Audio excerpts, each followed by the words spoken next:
And indeed, hello Ride On people.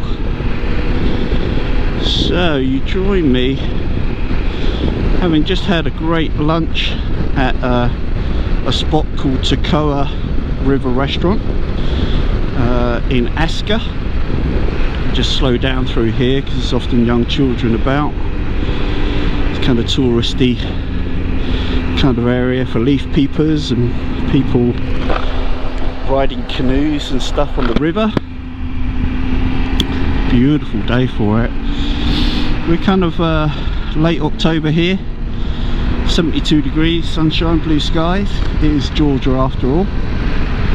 And so what's been happening? Well, my bike has been in the wars. One of the Ride On crew at the last kind of leg stretch last week was just my mic slightly. The leg stretch last week, he went to pull out the parking spot and he hit my bike. His pannier hit my pannier, knocked my pannier quite hard and knocked the bike off the side stand, and it fell and was damaged. He was absolutely mortified, bless him. You know, he gets it, it's bad enough when it's your own bike, but a friend's bike and a brand new bike at that. He was really profusely apologetic. And anyway, the damage is purely cosmetic.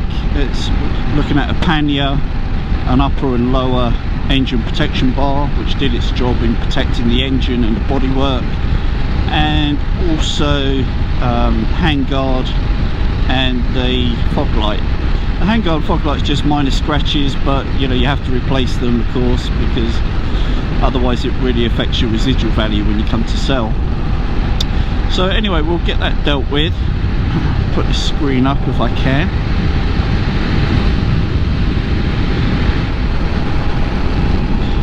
Hopefully that will cut down a little bit on the wind noise. I found this screen feels great and doesn't sound too noisy for me, but it does pick up on camera quite a lot of wind noise, so I don't know whether I'll have to change that at some point.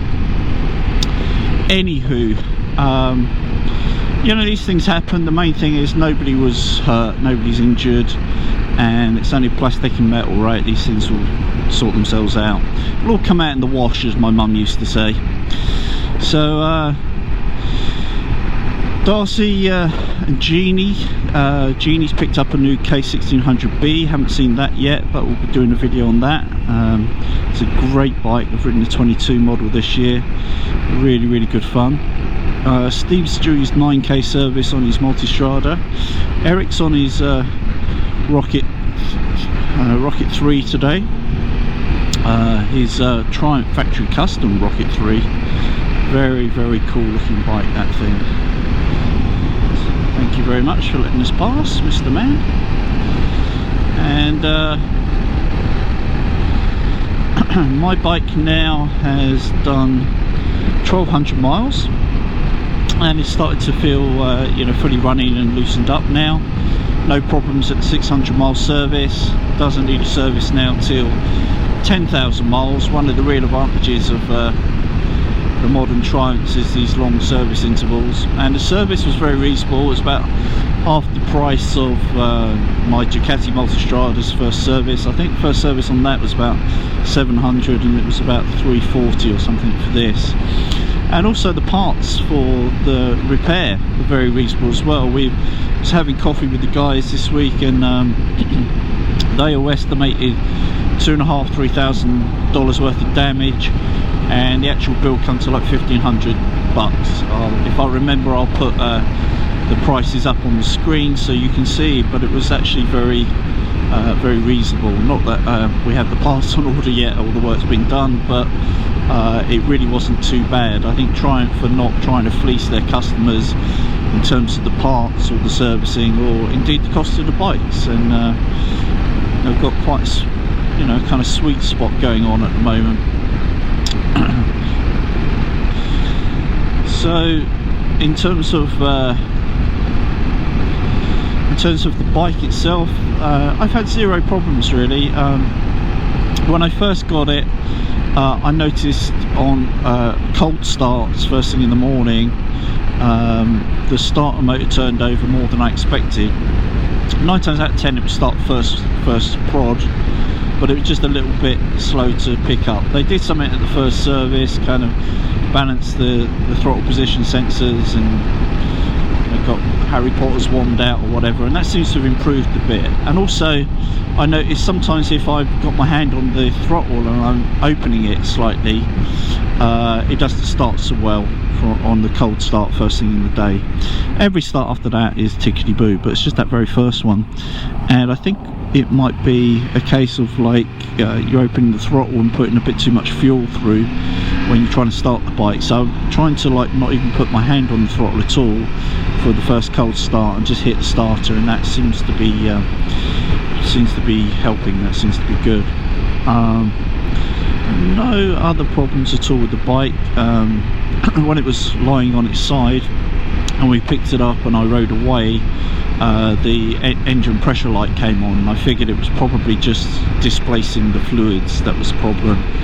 And I pulled over, turned the ignition off, turned it back on again, and sure enough, you know, all those lights went away and everything was good in the world again. I've had no problems with the reliability, or you know, the way the engine sounds, or no funny knocks. I mean, no kind of funny noises. The engine sounds sweet. All the lights work perfectly. All the electronics have been good. I will say that the key fob can be slightly finicky. There's a couple of times when it just happened just now actually, where I stopped and went in for lunch and came out and it wouldn't recognise the key fob. Now Triumph, unusually, you can turn the key fob on and off again, and I wonder whether when it's not registering for a while, even though the key fob is on, it's not happy for some reason. So I literally just turned it off and on again. It's just a button on the key fob itself. It just takes a couple of seconds and it recognised it immediately and started. Should it do it? Probably not, I think, but you know, I haven't had any problems where I couldn't get it restarted, but I have had to turn the key itself off and on, you know, a couple of times in that 1200 miles, just to make it recognise it. And there kind of ends the gripes, really. I can't really think of anything I dislike about this bike or as being particularly problematic. Things I do like, I really like the panniers. They're typical kind of Touratech BMW GSA style panniers, big sturdy aluminum jet black finish. They attach to the bike super easy. You don't need the keys, and whether the pannier is locked or unlocked or whatever, doesn't matter. You just pick them up, you put them on two kind of, you put the base against two retaining bolts on the bottom of the pannier frames, and then you literally just push the top of the pannier against the frame and it just clicks into place. It's absolutely beautiful, so nice. A bit like this this scenery here, absolutely beautiful. This is what you want, kind of empty roads, grippy tarmac, and a good company, perfect temperatures, not too many leaf peepers about. But yeah, the panniers, they work very well and I like them. I'm a fan. Also the right hand side one, they didn't put a smaller one on for the exhaust, they put a full size on, and sure, it makes it a little bit wide, and if you're in a country where you can filter like England, or you're in a state that you can filter like California, it's definitely a wide bike. But you know, it's a tall wide bike anyway with plenty of road presence, but I'd sooner have that and have the storage, to be honest with you. So it's been nice today. Started off in a winter jacket with big winter gloves on, and now the temperature's up into around 70 degrees. I've put an airflow jacket on and summer gloves, and it's nice having the storage in the panniers to do that, along with all the other paraphernalia like you know, tyre repair kit and compressor and all that good stuff. Nice little house, I never noticed that before. This is a bit of a junction. This is where you benefit from hill hold control. Just as I need it, I'm pulling away. I'm going to try and get in front of this car if I can, because it's got some real nice twisty roads ahead, and dang it, couldn't get past because of the traffic. But if I can, I will, because you want to enjoy these these twists coming up. And what a day for it. Absolutely stunning day. I love riding in the fall here. You know, it's not too hot and humid, and there's not so much traffic about usually, and just absolutely adore it. Very, very, very nice.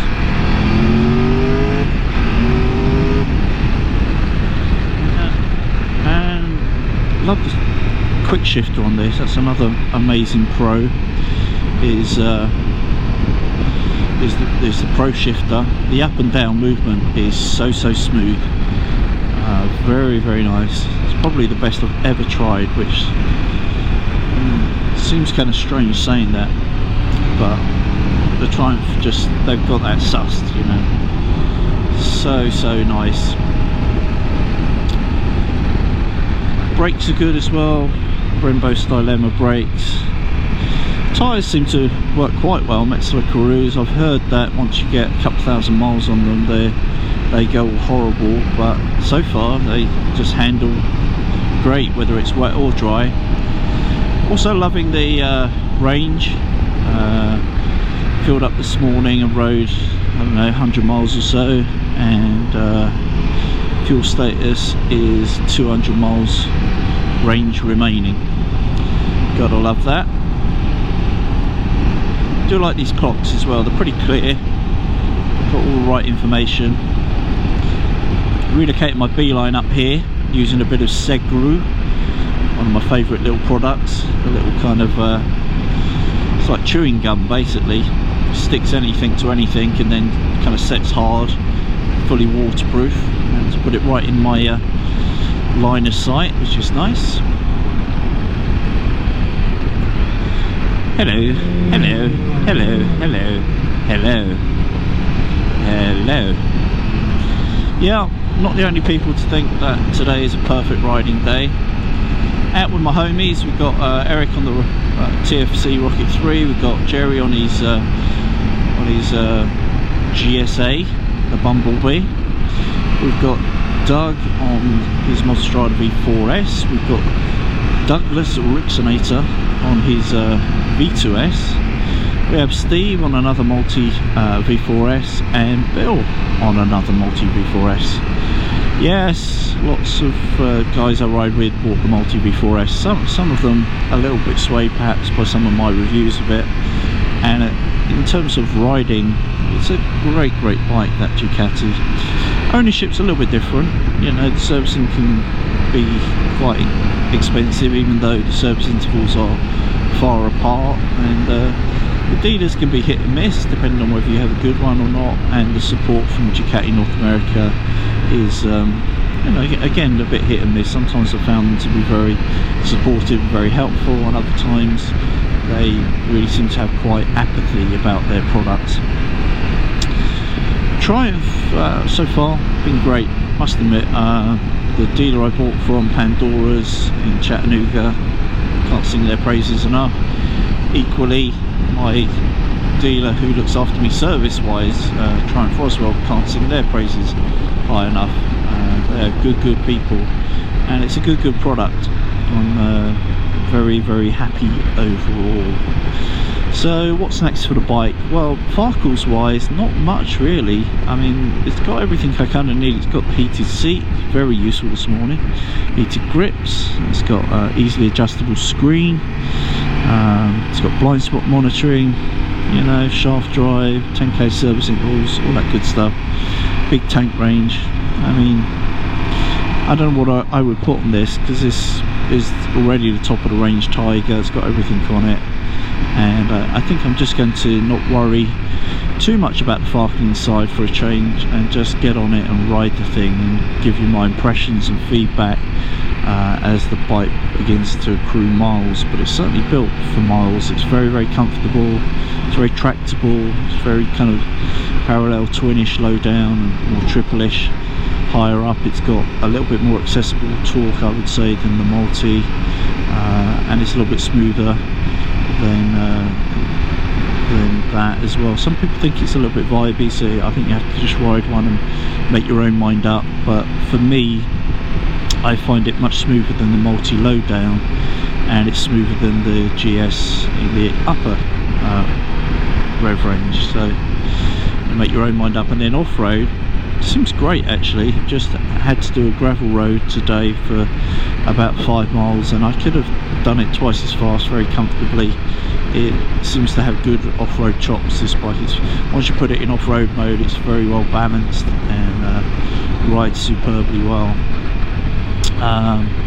So that's about it for now in terms of an update, and I'll sign off, and I hope you, wherever you are, that you are not just staring at your bike, polishing it, or plugging in the Optimate to keep the battery warmed. I hope you're actually getting out there and doing a few miles, de-stressing and having some fun. Anyway, if you've ridden any bikes lately, let me know in the comments what they were and whether you enjoyed them, and I hope you'll stay with us throughout the winter season. We'll be riding, and there'll be plenty more content to come. Ride often, ride carefully, ride on.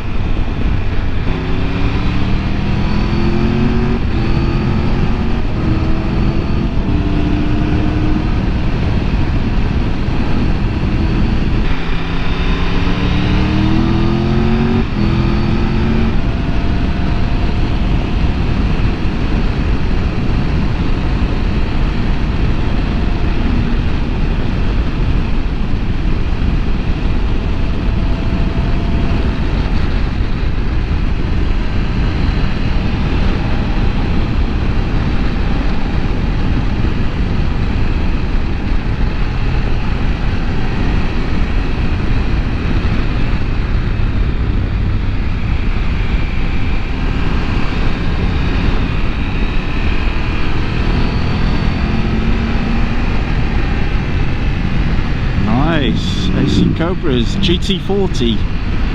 Nice. Wow.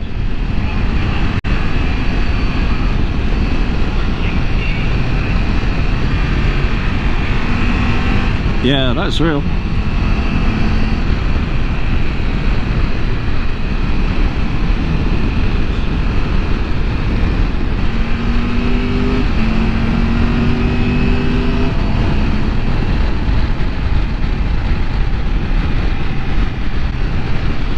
Target acquired.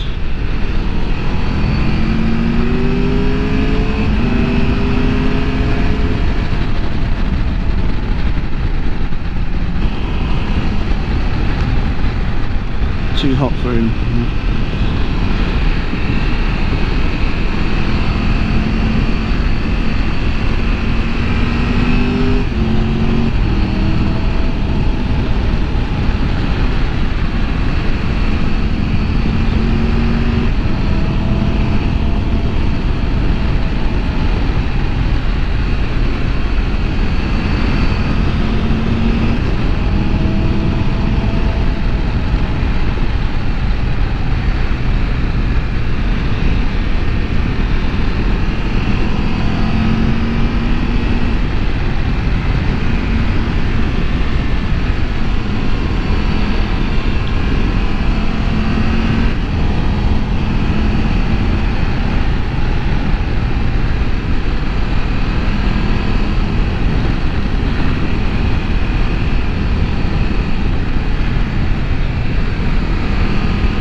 Car coming, tight left.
Races.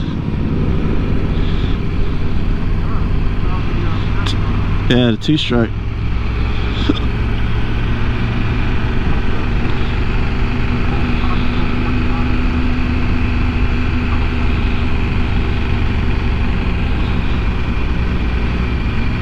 Very cool.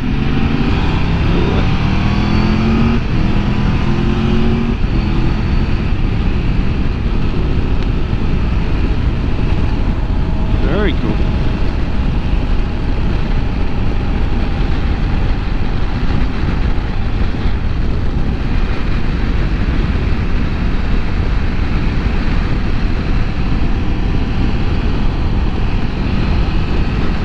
Yeah, that's like a small bore event like they do at Barber. Yeah, very cool.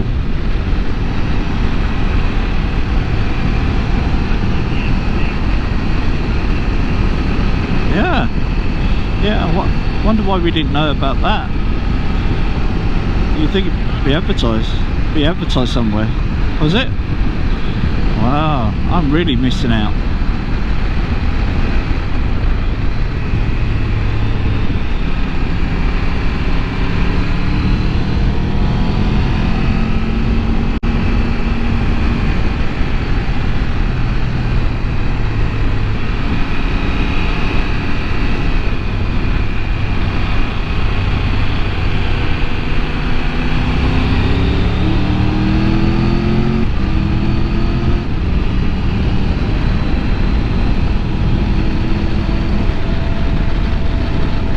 Car coming.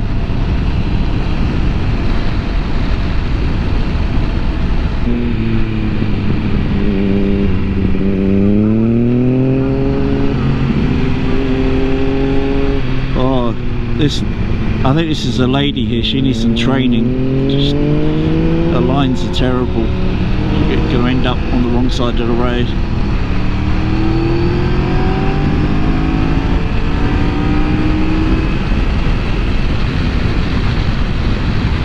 Clear for me. Not too much for you now. Car coming, huh? See you, Bill. Safe journey.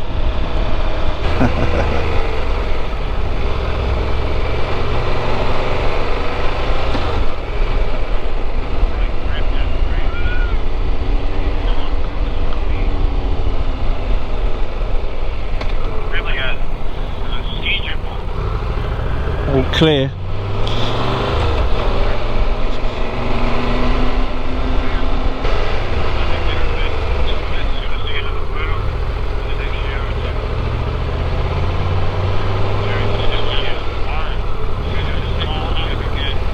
Yeah, taking the high road.